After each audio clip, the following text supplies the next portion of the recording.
Đây là trải nghiệm trên tuyến đường sắt cao nhất trên thế giới đến Tây Tạng.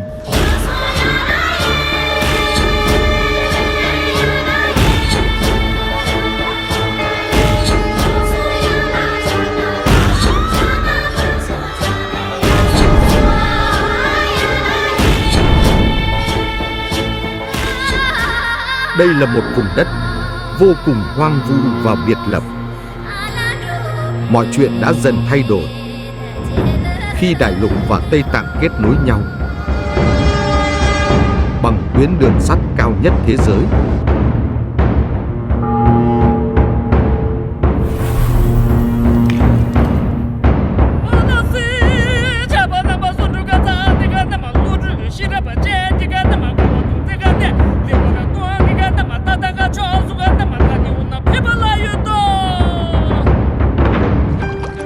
Trước giờ thì mình chỉ được nghe nói về tuyến đường sắt Thanh Tạng thôi đúng không? Nhưng mà còn có một cái tuyến đường sắt khác nữa có tên là Xuyên Tạng sẽ được khánh thành vào năm 2030, kết nối Thành Đô đến với Lạp Tháp Lhasa với tổng chiều dài là 1.800 cây số.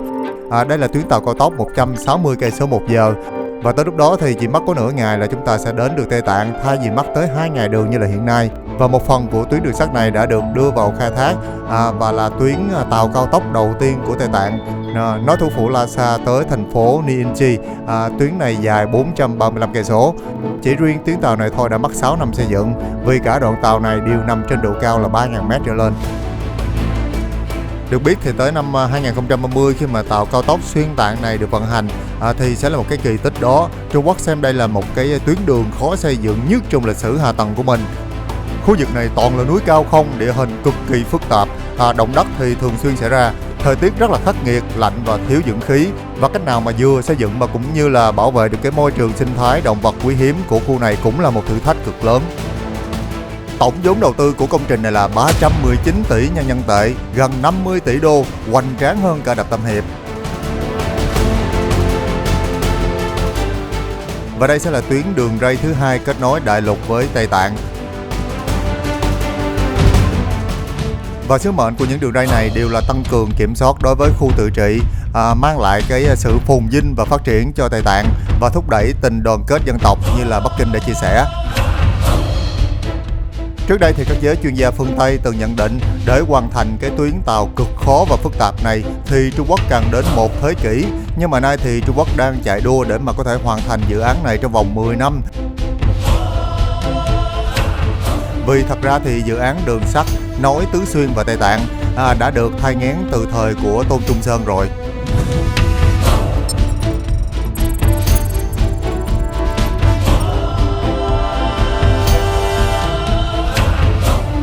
Và trong lúc đợi chuyến tàu này sẽ đi vào chính thức hoạt động và khai thác thì chúng ta hãy cùng nhau trải nghiệm tuyến tàu Thanh Tạng đã khánh thành cách đây gần 20 năm nhé. Nói chung là thay vì đi tàu cao tốc lên Tây Tạng thì chúng ta sẽ đi tàu chậm.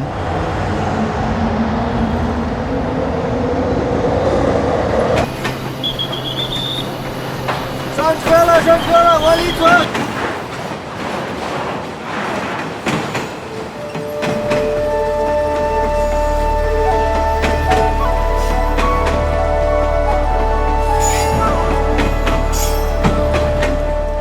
Tốc độ của tuyến tàu cũ này là khoảng 100 cây số một giờ, sử dụng động cơ đốt trong nhiên liệu. Tàu chạy chậm một phần là do phải đi lên dốc, tăng dần độ cao. Tuyến tàu này vẫn đang giữ kỷ lục là tuyến tàu cao nguyên, dài và cao nhất trên thế giới. Tổng chiều dài của tuyến Thanh Hải Tây Tạng này là 1.950 cây số. Mình đi từ Thành Đô lên Tây Tạng và tàu phải chạy đường vòng, đường rất là xa nên mất tới 2 ngày đường ngồi tàu lận.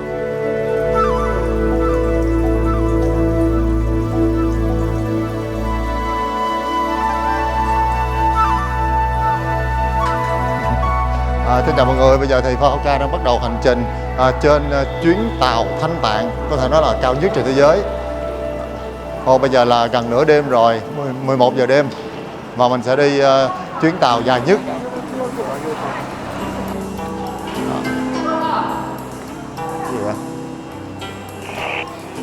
Đây cho mọi người xem tàu bên dưới nha. Tối nay sẽ ngủ trên tàu, đi trong vòng đi từ đây là nhà ga Tây Ninh. Nhà ga Tây Ninh sẽ đi lên Tây Tạng. Nhà ga có tên là Tây Ninh tới Lạp Tác. là Lhasa của Tây Tạng. Chuyến tàu ngủ trên đêm, ngủ qua đêm rất là dài, bao nhiêu tiếng, từ tối ngày hôm nay 11 giờ mà tới 8 giờ tối ngày mai mới tới. Ở đây thời tiết rất là lạnh, bắt đầu tăng dần độ cao rồi đó. Có thể nói là đi tàu là một cái lựa chọn rất là tốt để mà có thể tăng dần độ cao đi lên tới Tây Tạng. Bởi vì nếu mà đi máy bay thì sẽ bị say độ cao. Tuyến tàu này thì bắt đầu từ thành phố Tây Ninh đi qua cao nguyên Thanh Hải, hồ Thanh Hải, rồi sau đó sẽ tới núi Côn Lôn và đường Cổ Lạc Tuyết Sơn. Khoảng 960 cây số đường tàu là từ 4.000 m trở lên. Trong đó điểm cao nhất trong hành trình là 5.072 m. Một thách thức rất là lớn cho công nhân xây dựng đoàn tàu này cũng như là cả du khách đi đường nữa. Nhưng mà dù sao thì đây cũng là một trong những tuyến tàu mà nên thử một lần trong đời. Đi xe lửa là một cái lựa chọn tốt nhất để mà chúng ta tăng dần độ cao để lên trên tham quan Tây Tạng. Đây rất là nhiều người du khách chụp hình kỷ niệm với chuyến tàu cao nhất trên thế giới. Và đây chúng ta sẽ thấy một cái bảng ghi là Tây Ninh, Tây Tạng. Chuyến tàu là y dài 971. Chuyến tàu lịch sử ha, có thể nói là chuyến tàu mà cao nhất trên thế giới. Ở đây là mọi người thấy bên trong đó là giường mềm, một cái buồng mà có 4 tầng, 4 giường. Để nhóm mà 4 người ngủ chung với nhau thì rất là dễ, rất là tiện. Chơi với nhau, đóng cửa lại, tha hồ mà đùa giỡn với nhau. Trời ơi, đặt chuyến tàu này rất là khó, mọi người biết không? Phải canh giờ, thức đêm. Bởi vì đây là một chuyến tàu mà đắt đỏ, không phải là đắt khách, đặt rất là nhanh. Mở bán là hết chỗ ngay lập tức. Bởi vậy mà đi Tây Tạng có thể nói là một trong những địa điểm rất là nóng, rất là thu hút khách du lịch ở Trung Quốc. Có mấy bạn này lao cửa kính nè, cửa kính để mai chụp hình cảnh của Thanh Tạng cho đẹp. Nhân viên khỏi lao luôn, ai nấy đi tự lao. Kỹ ha, để có những bức hình lung linh thì phải lao kính của mình thật là đẹp, thật là trong để mà thấy được cao nguyên Thanh Tạng nha. Nghe nói chuyến tàu này được thiết kế vỏ rất là đặc biệt bởi vì có thể chịu được áp lực của độ cao từ bao nhiêu mét? Độ cao của Tây Ninh là khoảng 2.000 mét. Lên tới độ cao khoảng 3.800 mét. Cái vỏ của cái tàu này giống như vỏ máy bay vậy đó, có thể chịu được áp lực của không khí và chống xa độ cao. Bây giờ chúng ta hãy lên chuyến tàu này để khởi hành đi Lhasa của Tây Tạng nào. Đây là giấy phép nhập cảnh Tây Tạng nha. Có rất là nhiều mộc đóng như này, xử gì cũng không biết nữa. Nhân viên đang kiểm tra mà giấy phép nhập cảnh Tây Tạng mới được lên tàu. Ai cũng tưởng đâu là lên Tây Tạng thì chỉ cần visa Trung Quốc thôi là được. Nhưng mà phải có một cái giấy phép nhập cảnh Tây Tạng nữa nha. Có visa Trung Quốc xong thì phải xin thêm một giấy phép nhập cảnh Tây Tạng nữa mới được lên tàu. Rồi tới Tây Tạng mà phải kiểm tra thêm một lần nữa. Kiểm tra rất là kỹ nè, mà giấy phép Tây Tạng. Kiểm tra xem là có phải giấy phép thiệt hay giả. Người Trung Quốc đi Tây Tạng thì không cần giấy tờ gì hết, nhưng mà người nước ngoài đi thì cần giấy phép.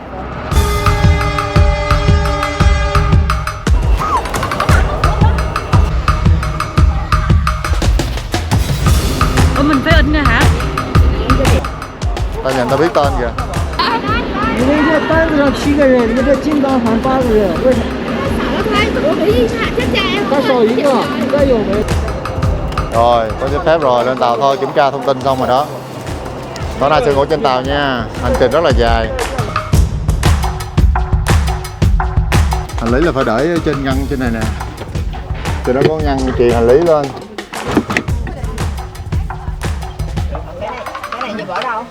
Trên luôn, trên còn chỗ mà. Chúng ta cũng tính toán hết trơn rồi mới đủ chỗ cho số lượng hành khách này lên Tây Tạng chứ. Trước hả?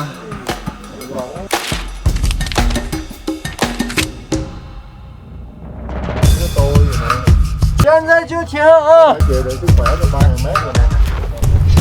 来，都把窗帘拉一下啊！旁边的把窗帘隔一下吧。 Rồi, mọi người sẽ được phát cho bạn nó ra kìa. Mọi người sẽ phải điền một cái phiếu như thế này. Đây là không phải là tờ khai báo y tế bình thường nha. Không phải là tờ khai báo y tế nhập cảnh với Covid, mà là khai báo y tế có thể chịu được sức khỏe trên 3.000 mét. Mà nếu như bị những cái bệnh thông thường như bệnh tim, huyết áp hay là phổi thì phải khai báo vô đây để mà đưa cho nhân viên để mà người ta biết tình trạng sức khỏe của mình. Bởi vì lên Tây Tạng là nơi có độ cao trên 3.000 mét. Đây. phải chịu trách nhiệm và ký tên vô đây.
Đây là đồ ăn bán ở trên tàu nè. Hộp nhiêu hả chợ? Hộp nhiêu chị ơi? Chị ơi hộp nhiêu vậy? 30. 30 tệ một phần. 30 một phần. Đây hộp cơm như thế này đây. Đó. Cơm bán cơm trưa 30 tệ một phần. Đùi gà, cơm cũng được á. Ok.等一下，我把菜送完再买，好吗？ Áo kêu lên trên này. Nước độ. Ở xã tối mày cũng vậy nó thùng lên. Trời ơi, coi hành lý của mình nè, để những cái bịch đồ ăn ở trong hành lý giờ nó phì ra, nó bởi nè. Còn bữa nó xếp lép, bây giờ nó phụ luôn cái này nè, càng lên cao thì hả? Nó càng nở không khí ra hả? Rồi. Nó bởi cái bịch này đổ bởi tùm lum hết trơn. Rồi lên cao cái nè, nó phì ra nó sắp bởi luôn nè. Căng lắm rồi đó. Tức là lên cao chứ lắm rồi đó. Rồi nó phì, ôi nó phì ghê không? Trời ơi, đây là có thể nói là một cái tầm nhìn uống trà đẹp nhất trong cuộc đời luôn, không có quán cà phê nào có thể bằng. Quá đã rồi.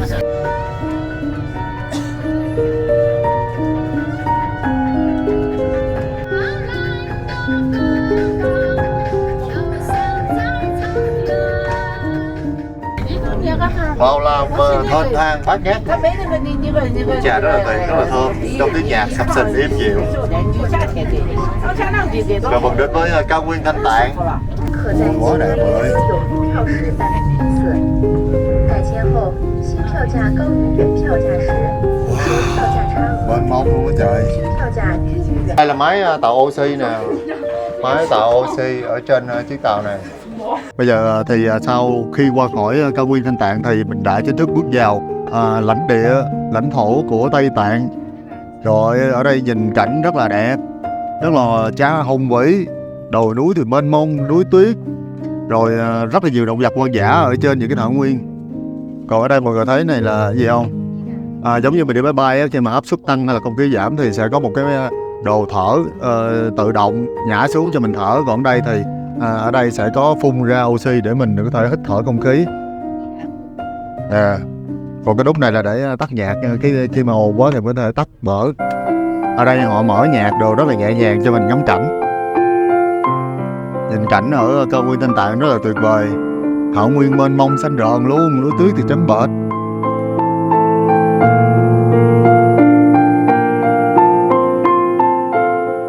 Đây, ngồi trên những cái ghế như thế này. Khi nào mệt thì cứ nhảy lên giường ngủ. Nhớ là phải mua nhiều đồ ăn để lên tàu ăn nha.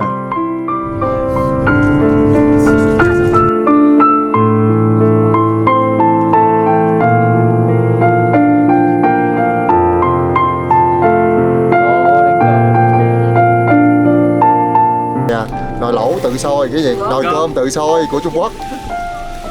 Rồi, gạo như thế này mà bỏ vô có thể chín được, sao trời nở được luôn á. Không có cần nồi luôn. Không cần nồi, không cần lửa luôn mà chín được gạo. Đây có một cái gói nước bỏ vô luôn. Từ từ cho nước đổ vô trước đi. Bỏ xé nước bỏ vô. Mấy tới là cho mấy Này đi tàu lửa tiện ghê. Tàu luôn.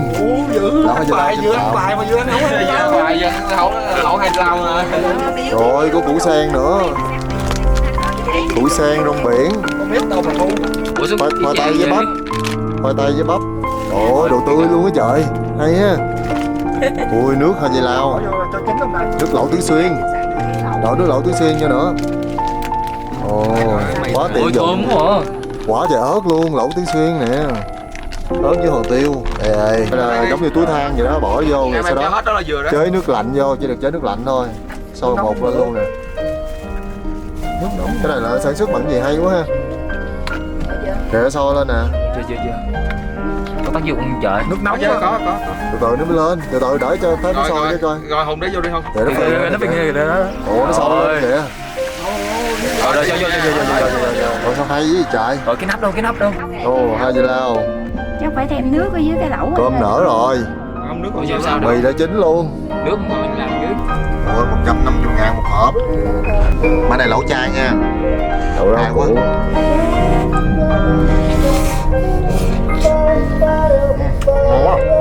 Đây là đầu nguồn của ba con sông lớn, đó là sông Mekong, sông Trường Giang và sông Nội Giang. Không khí rất là trong lành, lâu lâu còn thấy những cái đàn lùa nữa, lùa Tây Tạng.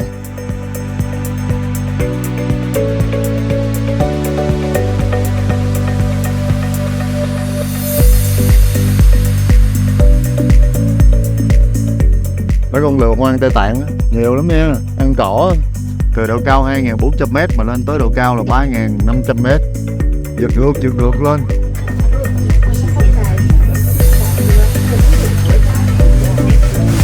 Thôi bây giờ thì tàu đang tới một cái nhà ga là An Tour Anda ở độ cao là 4.600m. Bây giờ thì còn khoảng 6 tiếng nữa thôi là chúng ta sẽ tới với Lạp Táp của Tây Tạng.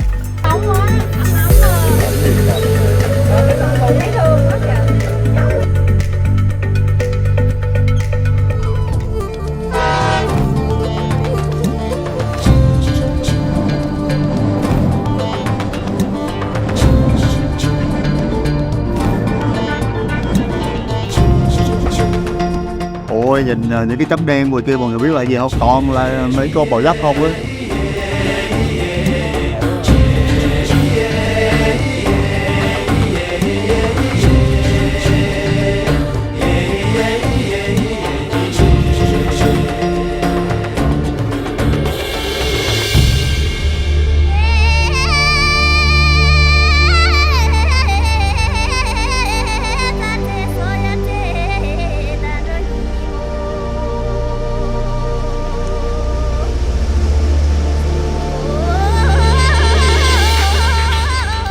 Mọi người thấy cảnh ở đây rất là tuyệt vời đúng không? Nhưng mà không phải ai trên tàu cũng có thể ngắm, vì thử thách bắt đầu đến rồi.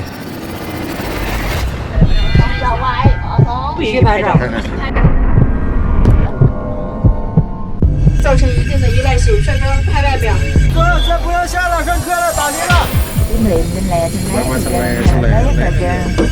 hết được? Em bị mấy ngày giật giả luôn á. Ôi trên tàu một số người bắt đầu khó thở rồi. Hồi hộp quá. Tím liệm trên lè xin lấy Đấy. Chị Mẫn vô hỏi bà ổn không? Bạn cần thuốc không? Lên lấy thuốc phát cho bạn.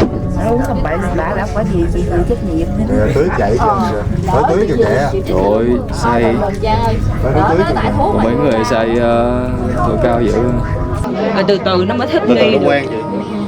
Mà nó ghê lắm chị, không có đi chơi được đâu, tao đi là mình chỉ nằm ở nhà.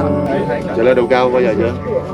Thì mình hy vọng ở Canada, lúc nào hy vọng ở miền để ở Na Uy nó cũng thuộc là miền núi cao rồi thì mình có thể mình chịu đựng chút xíu. Đâu, ở đây ghê lắm. Cao nhưng mà ví dụ như 2-3 ngàn là bình thường. Nó lên mà tới 4 ngàn, 4 ngàn mấy, 5 ngàn rồi là nó ghê. Họ sẽ nhờ một cái trạm gì đó ở đó để nó đổi cái lẩu béo của hè. 35 phút. Ở 12 giờ đó đổi là mình dừng 25 phút. Là nói miễn phí sẽ bán thuốc còn 15 một hộp 15 cái đó thì đó để chấm xay độ cao đó là 150. Ai muốn mua thì nặng biết bây giờ nó chỉ xay một lần thôi. 150 tại mắc dữ. Dạ biết.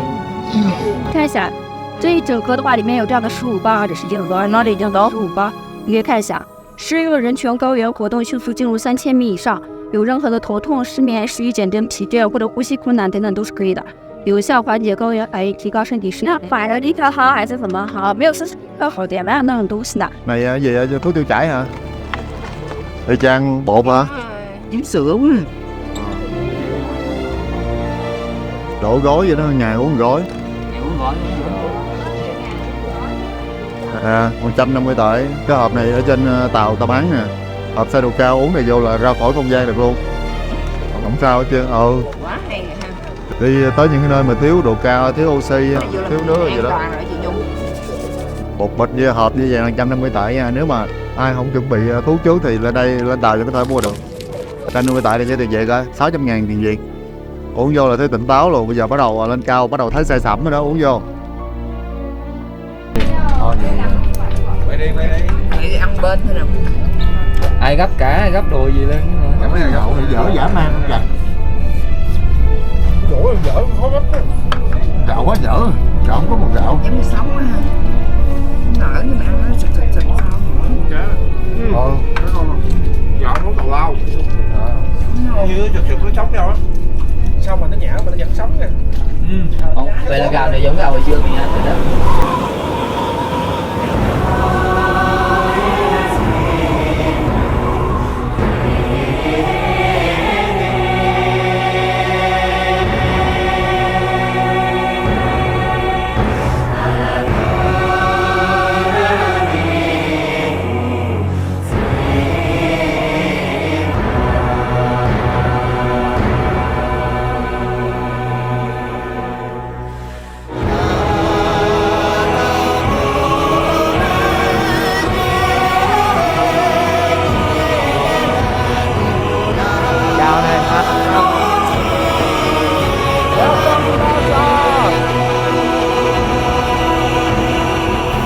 Bắt cua ở trung tâm của Tây Tạng, ở Lhasa.